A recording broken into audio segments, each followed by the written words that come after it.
Imagine a patient who just underwent major spinal surgery, Right.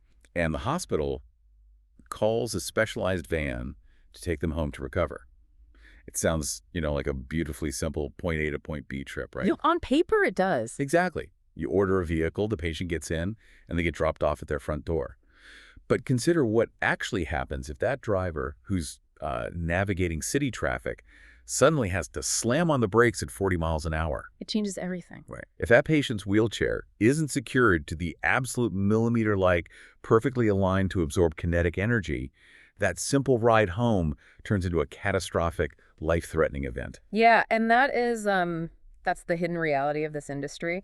We all crave simplicity in logistics. I mean, we want to think of it like tracking a pizza delivery on an app. Just watching the little car on the map. Exactly. But the moment you introduce human health, fragile medical conditions, and, heavy mobility equipment into a moving vehicle, that simplicity just vanishes. It's gone. Right. The physics alone are terrifying if they're mismanaged. And that is exactly our mission for this deep dive. Yeah. Whether you are a healthcare facility transportation coordinator, juggling dozens of complex patient discharges a day, or maybe you're a private pay client just trying to arrange a safe, dignified ride for a loved one. Yeah. You are operating in an environment where the stakes are astronomical. So today we are going to completely demystify the complex, multi-billion-dollar ecosystem of non-emergency medical transportation. Or NEMT, as we usually call it. Right, NEMT. We're going to break down exactly how you choose the right service, what you should actually expect as a passenger or a coordinator, and we are going to pull back the curtain on the rigorous, almost invisible layers of training and security that protect vulnerable people on the road. And to do that, we are pulling from a really massive, comprehensive stack of source material today. Oh, it's huge. Yeah, we're looking directly at the CTA's past program handbook. Which is kind of the Bible for this stuff, right? Exactly. It's served as the gold standard for industry training for over 30 years. We are also analyzing incredibly granular state administrative rules, specifically using Minnesota's Chapter 8840 as our lens into state-level compliance. Right. And we've paired all that with modern NEMT compliance guides and the very latest industry data tracking, market growth, liability frameworks, and software integration. There is so much to unpack here. Because, diving into these sources, I realized I had a massive misconception. Oh, what was that? I genuinely thought NEMT was just, driving a van. Yeah, a lot of people do. Right.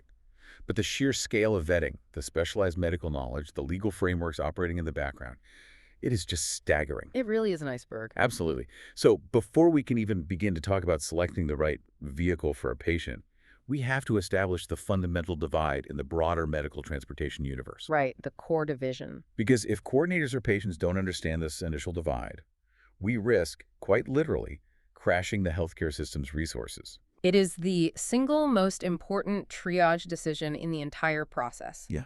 We have to separate medical transportation into two distinct, non-overlapping hemispheres. Okay. On one side, you have emergency medical services, EMS. The traditional ambulance. Exactly. This is your traditional 911 response. Yeah.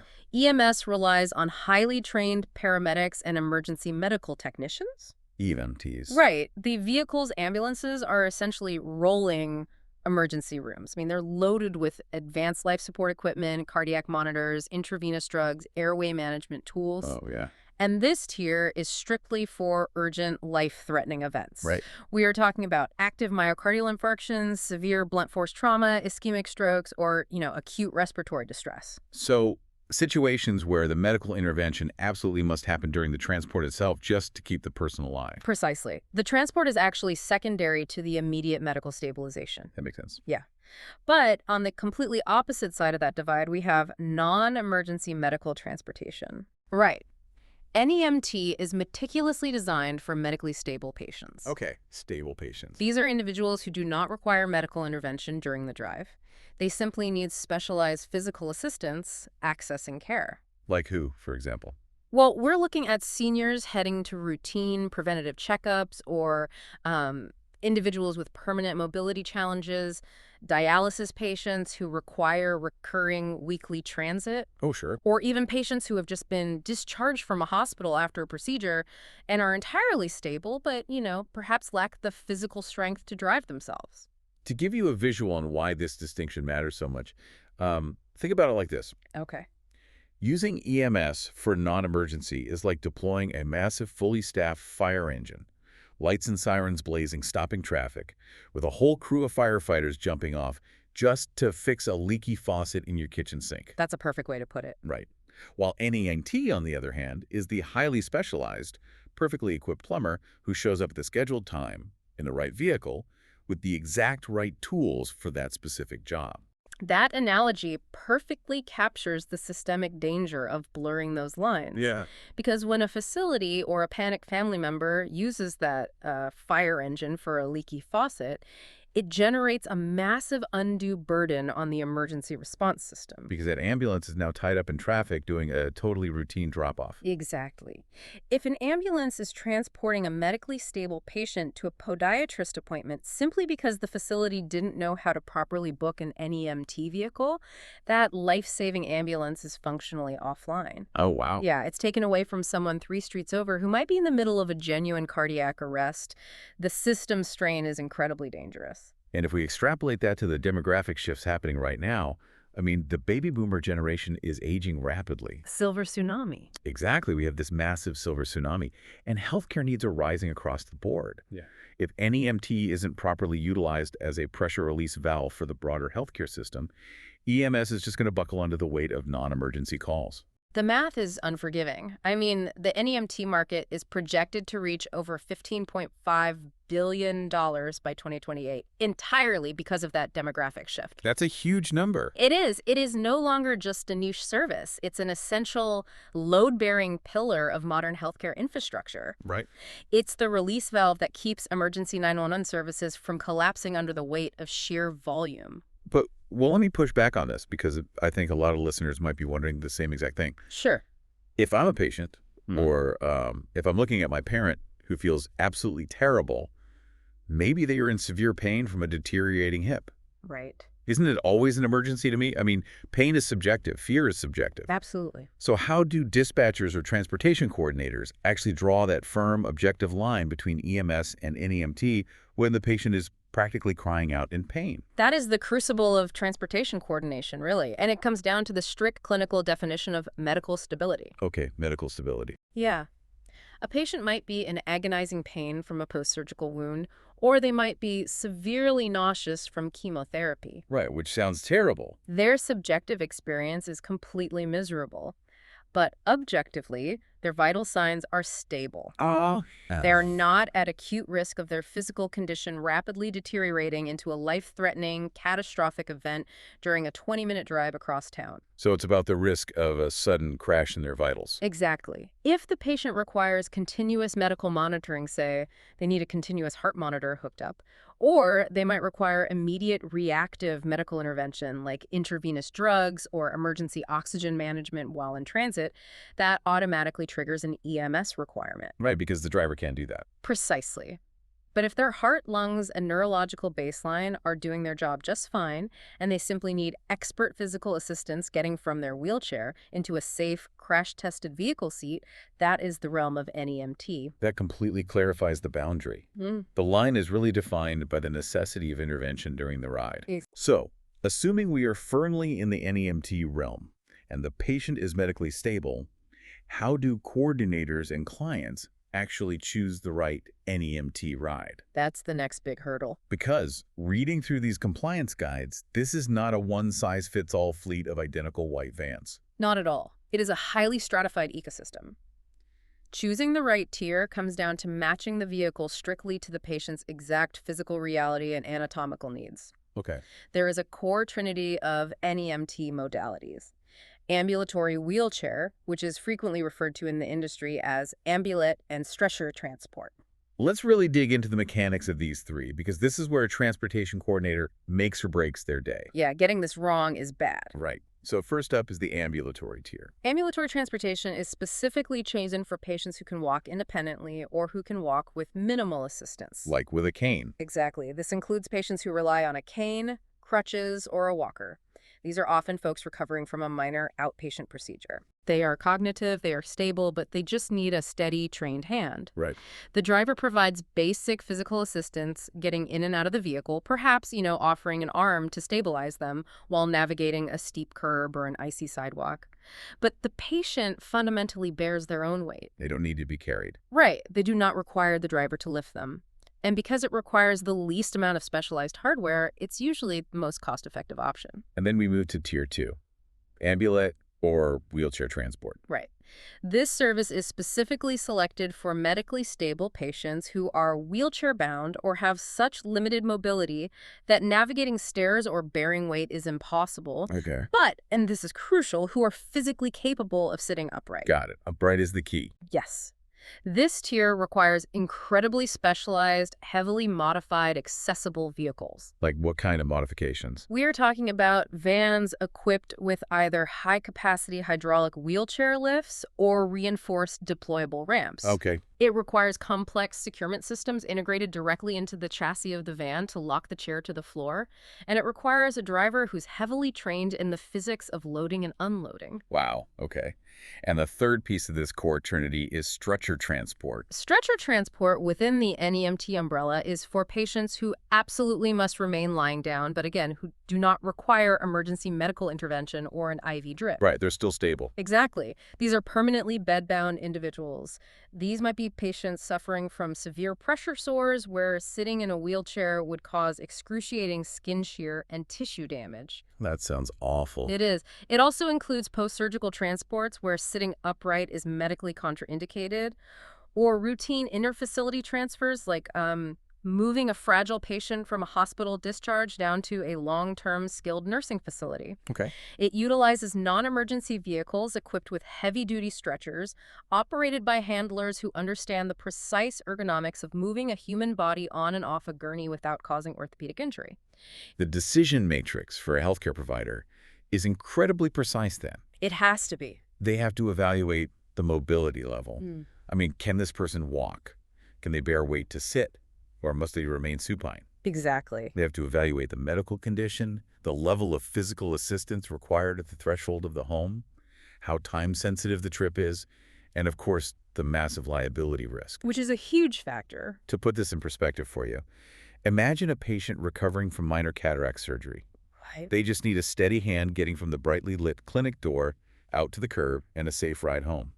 That's ambulatory. Right. But imagine an elderly patient returning to a nursing home who has advanced osteoporosis and a recent spinal fracture. Yeah, entirely different scenario. They cannot sit upright without risking further vertebral compression. Yeah. That absolutely requires stretcher transport. The physical reality dictates the vehicle. There is no gray area when it comes to anatomy. But wait, let me play devil's advocate here, especially regarding the ambulatory tier. Go for it. If ambulatory just means the patient can walk, and we've already established they are medically stable, Right. why wouldn't a facility or, a budget-conscious family member just pull out their smartphone and call a standard rideshare app? Oh, I see where you're going. Like, why not just use Uber or a local taxi service? Why go through the hassle and expense of paying for a dedicated NEMT service? That's a common question, but if we look at the underlying liability framework and the continuum of care, the differences between a rideshare and NEMT are practically a chasm. Really? A chasm? Absolutely. A rideshare driver's legal and professional responsibility ends at the curb. Okay. Their job is to pull up to the GPS pin, unlock the doors, drive to the destination, and unlock the doors again. Right. They are not trained, nor are they legally insured or cleared to provide physical supervision or medical assistance. Oh, I see. If you have an elderly patient with mild dementia and a walker, and they trip and fall while trying to navigate the 3 icy steps from their front door down to the driveway, that rideshare driver is not coming out to catch them. Right. And even if they wanted to help, they aren't trained in fall prevention or the proper body mechanics to lift someone without injuring themselves or the patient further. Precisely. Dedicated NEMT provides guaranteed door-to-door and quite frequently door-through-door assistance. Door through door. Yeah, meaning NEMT drivers are trained to walk all the way up to the threshold of the home, assist the patient out of their living room, safely navigate curbs, ramps, and weather hazards, and physically assist them into the vehicle seat using proper biomechanical techniques. That's a huge difference in service. It is. Furthermore, from a facility standpoint, putting a vulnerable, recently discharged patient into an unvetted civilian vehicle opens the hospital up to catastrophic liability if something goes wrong. Oh, I bet the lawyers hate that. They do. NEMT drivers carry specialized, high-limit commercial medical indemnity insurance. They are heavily vetted. They are trained in basic medical crisis management. Right. A rideshare is just a ride. NEMT is an extension of the healthcare continuum. But wait, Uber has explicitly launched Uber Health, and they have wheelchair-accessible vehicles in certain markets now. Isn't big tech already eating into this space and solving that problem? That is a very common misconception. Platforms like Uber Health are certainly making inroads, but they primarily function as high-tech brokers for the lowest acuity trips. Lowest acuity meaning the healthiest patients. Exactly. Huh. They are fantastic for a perfectly healthy, fully mobile person who just needs a ride to a therapy appointment. Okay. But they are a technology network, not a medically certified provider. Ah, distinction. Right. The moment you introduce a high-liability patient, someone who requires physical transfer assistance, someone who needs a 4-point wheelchair tie-down inspected by a certified handler, or someone who might have a medical episode requiring trained intervention, the platform liability model falls apart. Because Uber doesn't want to carry that medical risk. Exactly. Hospitals rely on credentialed, asset-based NEMT providers because those providers carry the specific medical liability and the deeply trained W-2 staff required to handle high-risk populations. Right. Big tech handles the routing, NEMT handles the clinical risk. That completely reframes the issue. It's really about who holds the clinical risk. Exactly. And that leads us perfectly into the hazards of getting this choice wrong.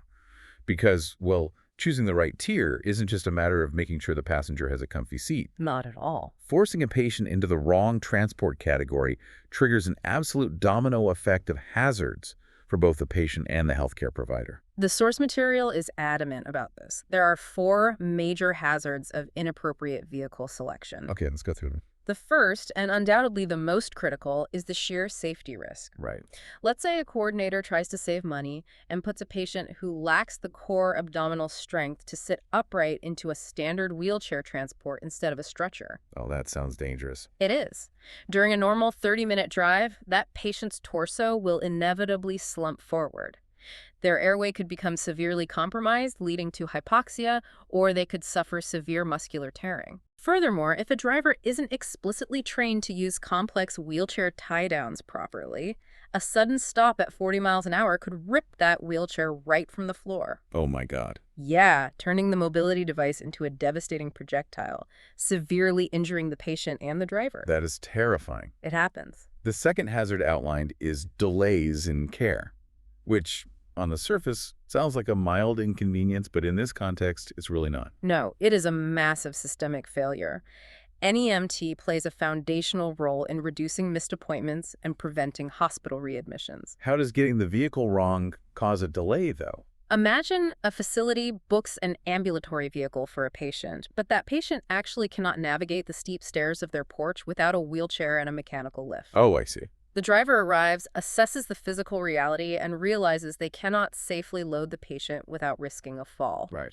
The driver legally has to refuse the transport, the ride is canceled, it has to be rebooked for a different day, and the patient entirely misses their critical specialist appointment.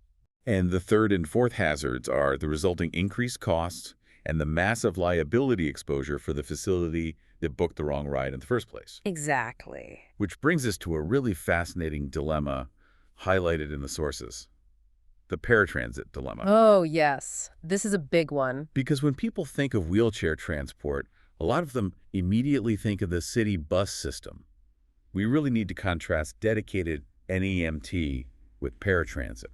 This is a crucial distinction that trips up a lot of well-meaning families and social workers. Okay, lay it out for us. Paratransit services are public transportation options. They are usually run by the local city or county transit authority. Right, like the city buses, but for wheelchairs. Sort of, yeah. They were created as a direct result of the Americans with Disabilities Act to provide public transit for individuals who are ADA eligible and whose disabilities prevent them from using standard, fixed-route city buses or subway systems. And to be clear, paratransit is an incredibly valuable, hard-won civil right for general accessibility. Oh, without a doubt. If you need to go to the grocery store, visit a friend across town, or go to the movies, It is a total lifeline. Absolutely. It Yeah. provides essential independence and integration into the community. But here is the structural dilemma. Okay. Paratransit fundamentally relies on scheduled, shared rides, highly complex fixed routes, and notoriously wide pickup windows. Yes, right. Because the system is trying to serve as many people as possible with limited municipal resources, travel times are exceptionally long and deeply unpredictable. How unpredictable. Well, a paratransit van might pick up your patient at 9 a.m., but then drive to 3 completely different neighborhoods to pick up other riders and drop them off before finally heading toward the hospital at 10:45 a.m. Which brings us back to the medical reality. Let's look at a dialysis patient. Perfect example.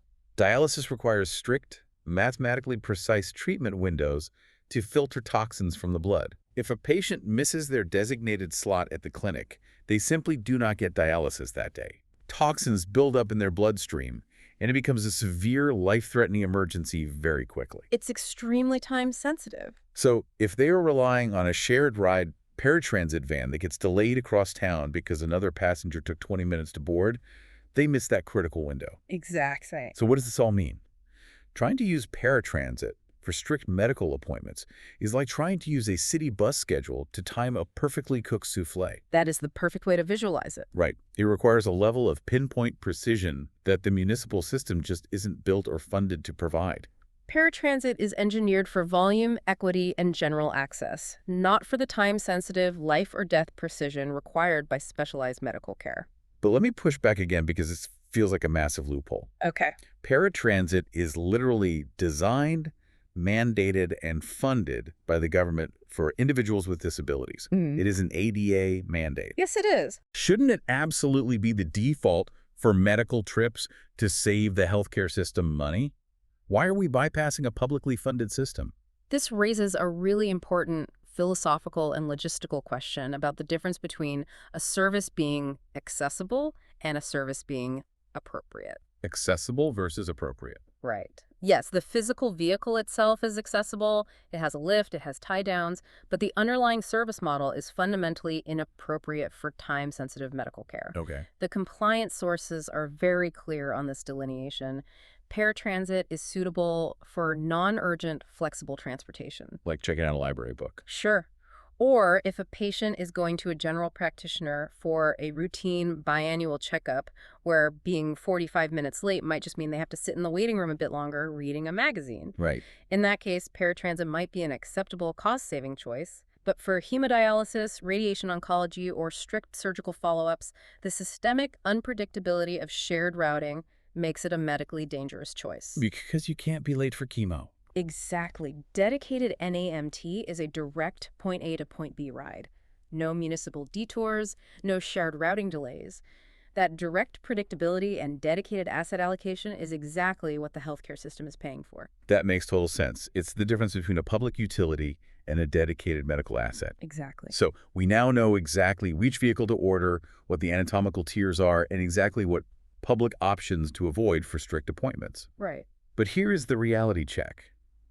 That multi-thousand-dollar, highly modified wheelchair van is only as safe as the human being holding the keys. Very true. What does it actually take to become an NEMT driver? Because looking at the sheer volume of regulations in these sources, these drivers are the ultimate gatekeepers of patient safety. The barrier to entry is, and legally must be, incredibly high. We're entrusting the most vulnerable populations in our society to these individuals behind the wheel. Yeah. The baseline, day one prerequisites alone are steep. A driver must be at least 21 years of age. They must hold a valid driver's license. And depending on the gross vehicle weight rating of the van, that frequently escalates into requiring a full commercial driver's license, or CDL. Oh, like a truck driver. Right. They must pass rigorous documented physical fitness exams because, as we discuss, they have to physically assist passengers, bear weight, and maneuver heavy motorized mobility equipment up and down inclines. That makes sense. And they must possess a pristine driving record for the past 3 to 5 years. No patterns of unsafe lane changes, no reckless driving citations, and absolutely no substance offenses. And then comes the vetting process.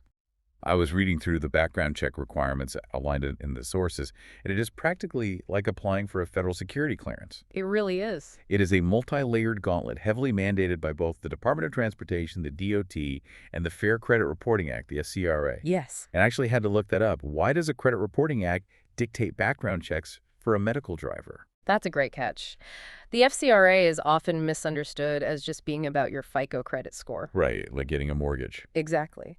But in reality, the FCRA is the sweeping federal law that governs how third-party background screening companies can collect, compile, and report any sensitive consumer data, including criminal history. Oh, it's interesting. It ensures that when an NEMT company runs a background check, the data is highly accurate, preventing a driver from being falsely disqualified due to a clerical error. Right. But it also provides the legal framework that allows these companies to dig incredibly deep. A simple localized county police check is entirely insufficient. What do they look for? NEMT providers are legally mandated to run deep, multi-state criminal database searches. They must cross-reference the National Sex Offender Registry. Well, okay. They conduct intensive employment verification, which isn't just calling a past manager to see if the applicant showed up to work on time. What are they probing for? They are specifically probing for credentials, behavioral history, and past experience in handling special needs populations.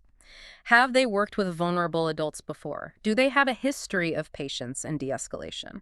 That's a really specific skill set. It is. And of course, there is strict pre-employment drug screening, followed by a regime of random, ongoing drug screening throughout their employment. This brings up a concept in the sources that I found absolutely fascinating. Automated continuous monitoring. Yes. The days of checking a driver once when you hire them, printing out a piece of paper and shoving it in a metal filing cabinet are completely over. They have to be over because risk does not freeze in time on the date of hire. Right. Consider the reality. A driver might have a spotless, pristine record on a Tuesday. They pass every background check, they get hired on a Wednesday, and then they make a terrible decision and get a DUI on a Saturday night. Exactly. If the NEMT company only does static annual background checks, that driver is now operating a commercial medical vehicle illegally, without valid insurance, and dangerously for the next 364 days before the company finds out. That is a massive liability window. It's unacceptable. Modern NEMT operations have entirely shifted to using advanced automated screening software via APIs that continuously monitor motor vehicle reports, MVRs, and national criminal databases. So it's real time. Yes, if a driver's license gets suspended by the state on a Thursday afternoon, the dispatcher software receives an instantaneous alert, and that driver is immediately grounded. They cannot be dispatched to a patient. But let's look at the market reality. With the industry growing so incredibly fast again, we're talking about a market projected to hit $15.58 billion. Yeah, massive growth. There is a massive, desperate need for drivers. Isn't there a huge, almost overwhelming temptation for new, aggressive, or smaller NEMT companies to cut corners on these exhaustive continuous checks just to get warm bodies into the driver's seats and fulfill lucrative contracts? There is always a baseline temptation to prioritize speed and volume over security in a booming, highly fragmented market. Right. Capitalism. Right. But the compliance guides highlight exactly why yielding to that temptation is a fatal business error. How so? Failing to conduct these continuous, exhaustive checks leads directly to catastrophic legal penalties, the absolute, unappealable revocation of state operating licenses, and the permanent loss of critical healthcare partnerships. Okay, so it ruins the business. Entirely. If a massive hospital network or a state Medicaid broker audits a provider and finds out that the NEMT company missed a suspended license because they weren't paying for continuous MVR monitoring, that multi-million-dollar contract is terminated immediately. Wow. The vicarious liability for the hospital is simply too immense to tolerate. So, while the temptation for speed exists, the crushing regulatory and financial consequences act as a very harsh, very effective deterrent. Okay, so a driver passes this absolute gauntlet of background checks. They are clean, they are continuously monitored, they are vetted. Yep. But as the saying goes, a clean background check only proves a driver hasn't done anything legally wrong in the past. It doesn't prove they know how to do things right in the present. That is the perfect way to put it. Once they are vetted, they enter this grueling world of specialized, hands-on training. This is where we dive into the CTAA's PASS certification. PASS. Right. PASS stands for Passenger Assistance, Safety, and Sensitivity. It is universally recognized as the gold standard of the industry. Okay. Over 150,000 drivers across the United States currently carry this certification.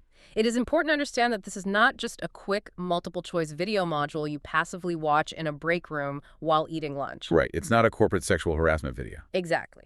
It is a grueling, comprehensive curriculum that blends complex online theory with intense, highly scrutinized hands-on physical practice. The sheer scope of the curriculum is wild. It covers the safe mechanical operation of hydraulic lifts and deployable ramps. It covers the incredibly intricate physics-based mechanics of wheelchair securement. Which is very complicated. It includes rigorous training on protection against bloodborne pathogens like how to safely clean up biological spills in a confined space. Unpleasant, but necessary. It covers the detailed legal nuances of the Americans with Disabilities Act. They even have to take specialized first aid and CPR courses, usually the American Heart Association's Heart Saver program. So they are equipped to handle sudden medical emergencies like grand mal seizures, diabetic crashes, or severe allergic reactions in the back of the van until the real EMTs can arrive on scene. And we absolutely cannot forget the defensive driving component. Oh, right. They are trained in managing severe adverse weather conditions. They have to know the precise physics of how to handle a heavy, high-profile transit van, which is essentially a giant sail in the wind. Because it's so tall. Exactly. They have to handle it in blinding snow, black ice, high crosswinds, or extreme heat. They are trained in rapid emergency vehicle evacuation protocols if the van catches fire or becomes submerged. I was blown away by a specific educational concept mentioned in the handbook, training to proficiency. Yeah. It's not just about passing a test. It's a very specific, unforgiving educational standard. What's fascinating here is how the testing rubrics are structured to legally guarantee that proficiency. How does it work? For the theoretical knowledge portion, the written exam covering sensitivity protocols, ADA legal rules, and basic safety theory, the passing threshold is 80%. Okay, standard grading. They allow that 20% margin of error because, frankly, some of the ADA legal nuances are incredibly complex, contradictory, and counterintuitive, which we will actually explore in a moment. Right. But when it comes to the physical hands-on module, the actual mechanical securement of a wheelchair inside the vehicle, the passing grade is strictly, uncompromisingly 100%. Total, absolute perfection required. One mistake and you fail. Absolutely. The certified trainer utilizes a detailed, unforgiving checklist. The driver must physically demonstrate they can smoothly lower the hydraulic lift, safely assist the passenger onto the platform without causing them to lose balance, raise the lift while maintaining a physical safety boundary. There are so many steps. And it continues. They have to position the heavy mobility device perfectly inside the vehicle's footprint, set the manual wheel locks, apply the front securement straps, apply the rear securement straps, affix the pelvic lap belt, affix the shoulder belt, and physically test the overall tension of the system. Wow. If they fail even one single step, if they route a strap over a fragile part of the wheelchair instead of the solid frame, or if they have to ask the trainer for help, they fail the entire certification. Let's talk about the physics of that for a second, because the sources explain why it has to be 100% pass rate. They use a 4-point tie-down system. Right. Why, 4 points. Why can't you just strap the back of the chair down? Well, think about the momentum. Right, because if you only secure the rear of a heavy 300-pound motorized wheelchair and that van hits a brick wall at 40 miles an hour, the kinetic energy has nowhere to go. The front of that massive chair will literally vault forward, crushing the passenger's legs and launching them into the cabin. The straps have to be angled precisely at 45 degrees to perfectly displace that massive kinetic energy downward into the reinforced steel floorboards of the van. Yes, into the chassis. A 90% secured wheelchair in a high-speed collision is functionally a 0% secured wheelchair. The physics are unforgiving, which is why the training must be equally unforgiving. And on top of that rigorous national PASS standard, individual states layer on their own extreme, highly specific mandates. Right, we looked at Minnesota. Yes, using Minnesota's Chapter 8840 as a case study. Minnesota requires a mandated, state-specific 4-hour abuse prevention training course. All hours. 4 continuous hours, just to deeply understand the state statutes regarding sexual abuse, the legal protection of vulnerable adults, the maltreatment of minors, and the exact legally mandated chain of command for reporting suspected incidents. They're leaving absolutely nothing to chance. Nothing. Minnesota also implements highly specific geometric rules for something as seemingly simple as a vehicle breakdown. Okay. If an NEMT van suffers a blowout and pulls over on a highway shoulder, the driver doesn't just casually flip on their hazard lights and wait. Like most of us would. Exactly. By Administrative Rule 8840, they must promptly exit the vehicle and place a reflective emergency warning triangle exactly 10 feet from the rear of the vehicle. Okay. They must place a second triangle exactly 100 feet behind it to warn approaching traffic.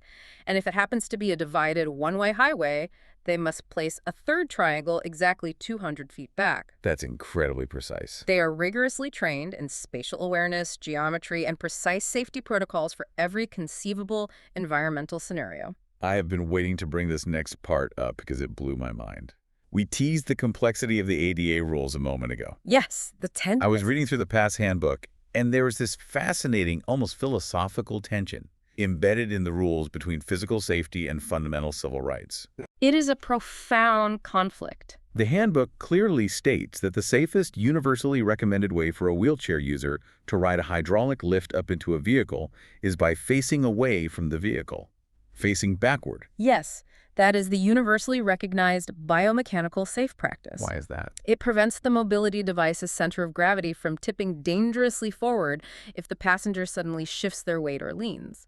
And crucially, it keeps the passenger's fragile feet and toes completely clear of the vehicle bumper and the descending mechanical pinch points as the lift rises. That makes total sense. It does. But Yeah. by ADA law, because a transportation provider cannot discriminate or legally force a passenger with a disability to do something against their will that a standard walking passenger wouldn't have to do, a passenger can legally refuse to face away from the lift. That's right. They can legally demand to face forward toward the steel bumper of the van, even though it is demonstrably physically less safe. Yeah. Wait, so a passenger can legally demand to be boarded in a manner that the driver knows is less safe, and the driver just has to accommodate it? This raises an incredibly deep question about bodily autonomy versus institutional safety protocols, doesn't it? It really does. The answer legally is yes.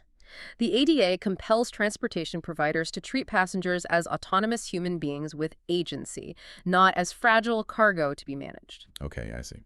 Consider the parallel. If a walking passenger decides they want to walk up the van steps backward, which is clearly unsafe and ill-advised, the driver can strongly advise against it, but they cannot legally, physically restrain or stop them. Right. That exact same civil right of autonomy extends to the wheelchair user on the lift. The driver is explicitly instructed by the PASSIS curriculum to advise the passenger of the severe safety risks of facing forward. But if the passenger insists, the driver must accommodate the request, respect their autonomy, and operate the lift with maximum heightened caution to prevent an accident. That is wild to me. It forces NEMT drivers to go way beyond just being good drivers. They have to be these highly skilled diplomats. Yes, diplomats. They have to constantly navigate and balance the passenger's personal dignity, comfort, and federal civil rights against strict physics-based safety best practices. You have to be an expert in human psychology and verbal de-escalation. They absolutely do. They are constantly managing complex emotional landscapes. Yeah. They must expertly handle a passenger's anxiety about being on a mechanical lift.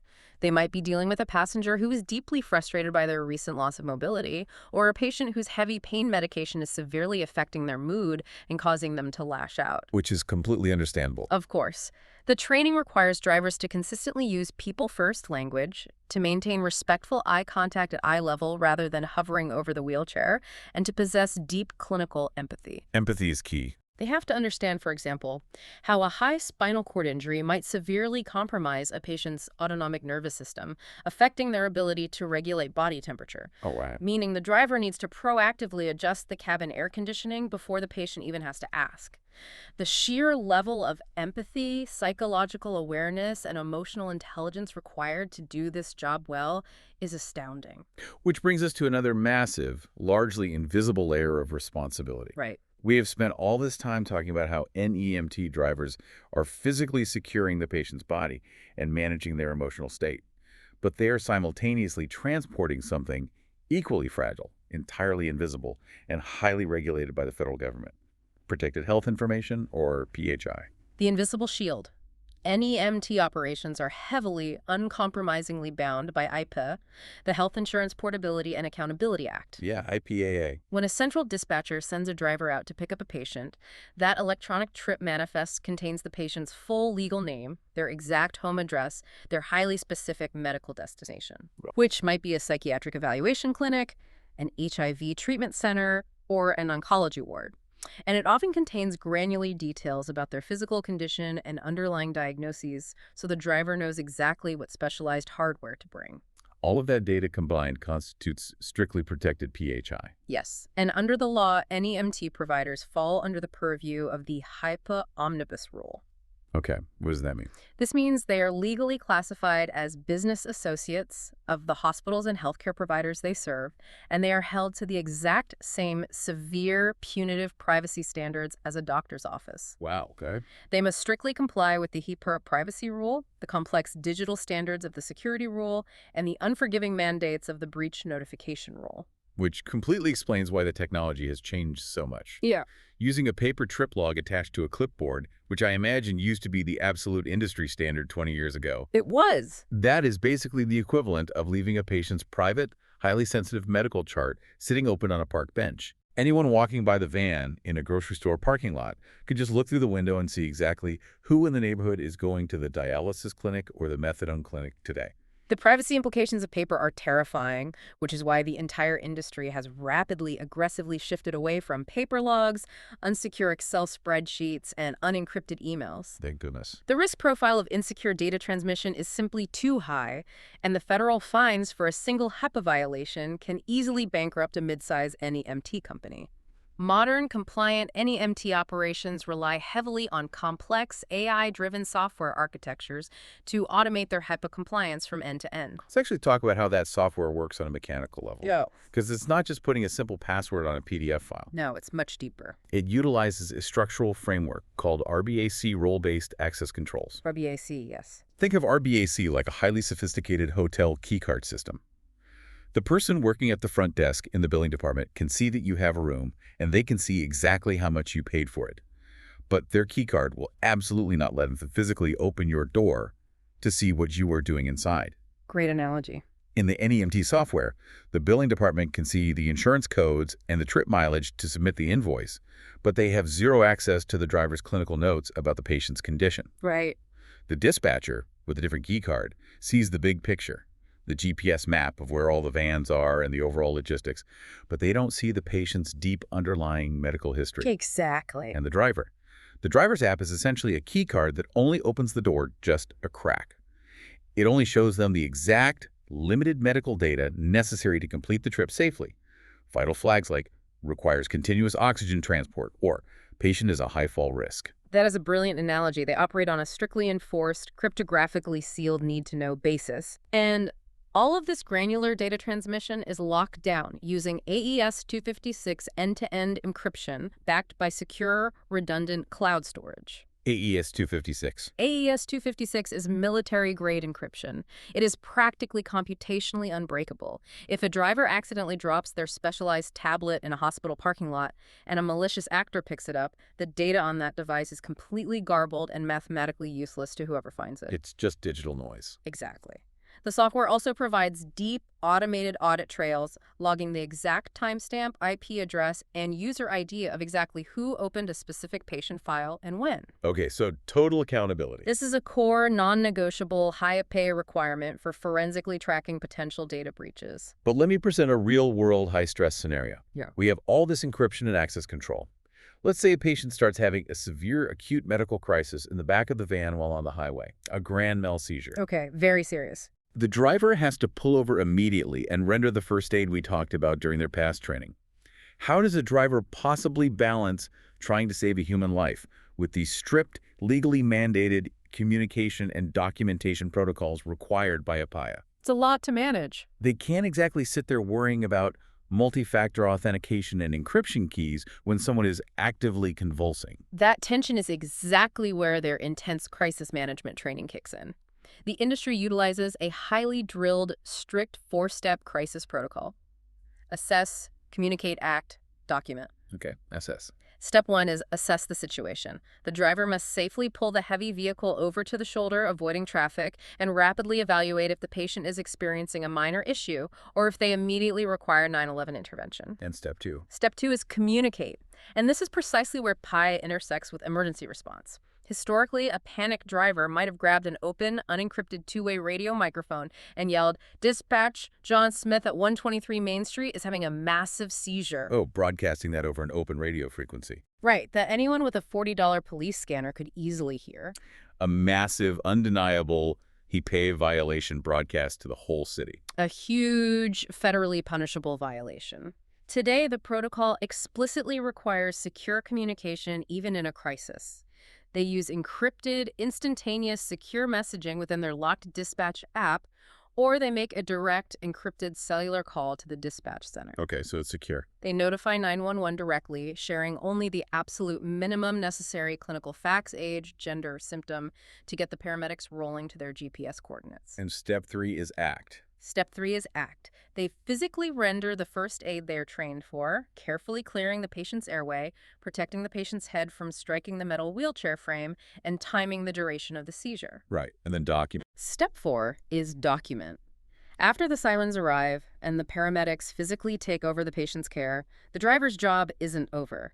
They must securely log the exact time of the incident, the specific symptoms observed, the physical actions they took, and the final outcome of the handoff, all within the secure, IPA-compliant architecture of the software. It is an incredibly highly choreographed, high-stakes dance between physically saving a life in the moment and legally protecting a patient's fundamental right to medical privacy. It really is. And looking ahead, I was reading some fascinating speculation in the source data about the future of NEMT communication and how technology is going to push this even further. Oh, the technological integration in this space is accelerating at a breathtaking pace. Yeah. Given the liability risks, it is highly likely that in the very near future, we will see advanced AI architectures entirely replacing traditional human radio chatter and manual dispatching. Like robots. Well, we are talking about natural language AI voice receptionist handling intake and fully automated silent dispatch protocols where drivers never even need to speak a patient's medical condition out loud in the cabin. That's amazing. The software will be so integrated that if a driver hits a biometric emergency alert button on their dashboard,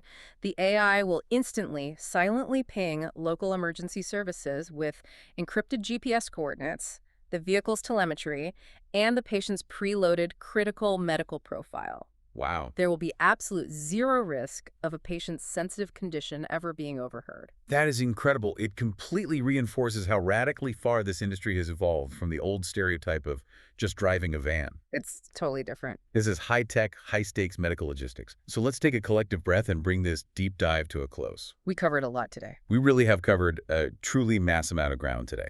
We started by navigating the fundamental systemic divide between emergency EMS response and the stable, planned world of NEMT. We walked through the vital, anatomically dictated choices a transportation coordinator must make between ambulatory, wheelchair, and stretcher transport, making sure to match the physics of the vehicle perfectly to the fragile reality of the patient. We examine the severe, cascading hazards of getting that choice wrong, from crushing liability to missed dialysis. Yeah. And we unpacked the complex paratransit dilemma, exploring why a publicly funded ADA service, while incredible for daily life and equity, is structurally not the tool you want to rely on for a strict, life-saving medical appointment. And then we finally pulled back the curtain on the massive, invisible ecosystem that runs quietly in the background of every single successful ride. The real core of it. The relentless, multi-layered, continuous background checks driven by federal FCRA laws, the grueling, unforgiving pass training that forces drivers to master the kinetic physics of complex wheelchair securements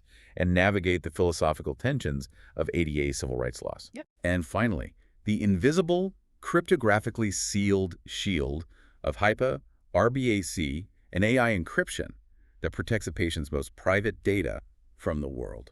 If there is one overarching takeaway from all this complexity, it is that whether you are a hospital facility coordinator managing dozens of complex daily discharges, or you are a private client simply looking for a safe, dignified ride for your grandparent to the eye doctor, you are now armed with deep structural knowledge. Yes. You No, know go ahead. exactly what to look for. You know to look a provider in the eye and ask, are your drivers physically pass certified? Do you utilize automated continuous MVR monitoring for your fleet? Is your dispatch software fully HIPAA compliant, utilizing RBAC and end-to-end encryption? The important questions. You now intimately know the exact standard of excellence to demand. You don't have to accept a murky, unknown standard anymore. The power is in knowing the mechanics of the system.